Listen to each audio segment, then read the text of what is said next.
Monday, I'll be going back to work, and we're going to be putting people, businesses, and others who are focused on getting through the pandemic at the front of everything that we do. That has been our commitment and will continue to be our commitment now and going forward for the next 4 years. This has been an extraordinarily difficult election for many, many reasons, but it's one that I believe had to happen. And I think I'm grateful for all British Columbians that we have put the election behind us and we can get back to focusing on the things that matter most to you.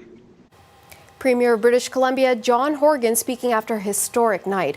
Horgan and the BC NDP are projected to win a majority government and take 55 of the seats in the legislature.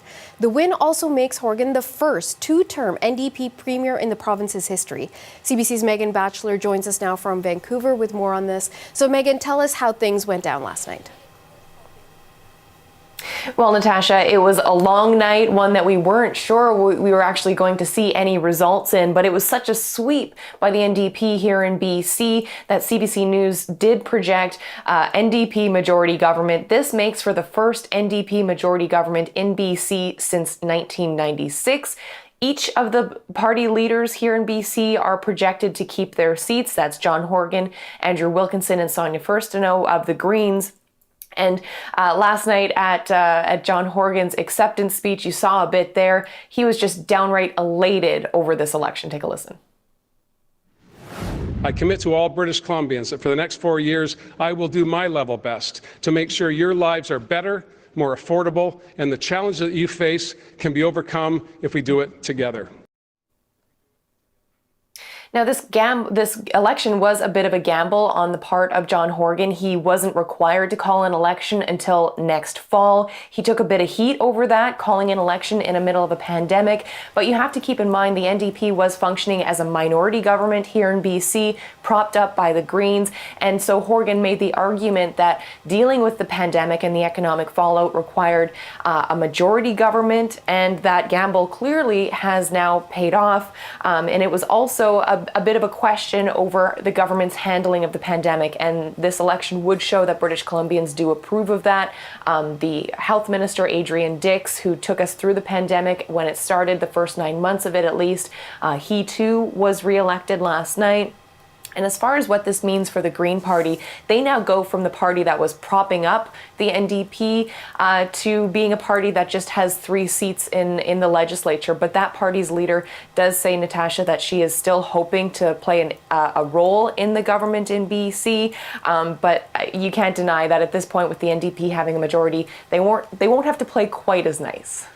And Megan, there was this ongoing question about the ballots that were being mailed in. Where do things stand with that? Yeah, that's right. So the weeks leading up to the final vote yesterday, the big conversation was around those mail-in ballots. And that's because so many people chose to do that in light of the pandemic. Some 500,000 were submitted by Friday alone. And the rule here in BC is those votes cannot be counted until 13 days after the election. However, the margin here is so large that even if those do go in the Liberals' favor, it will still be an NDP majority. But BC Liberal leader Andrew Wilkinson says the race is not over for him just yet. As the results stand tonight, the NDP are clearly ahead, and it appears they will have the opportunity to form government.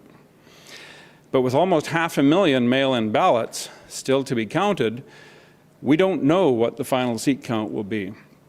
And we owe it to every voter, no matter how they expressed their intention, to await the final results.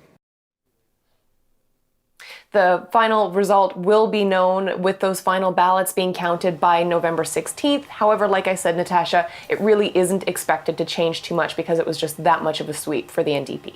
Megan Batchelor reporting from Vancouver. Thank you, Megan. And Prime Minister Justin Trudeau has issued a statement this morning responding to the election results. He said, on behalf of the Government of Canada, I congratulate John Horgan and the British Columbia New Democratic Party on their election win. I look forward to continuing to work closely with Premier Horgan and the Government of British Columbia so we can keep Canadians safe and healthy and offer support to those who need it as we address the impacts of the global pandemic.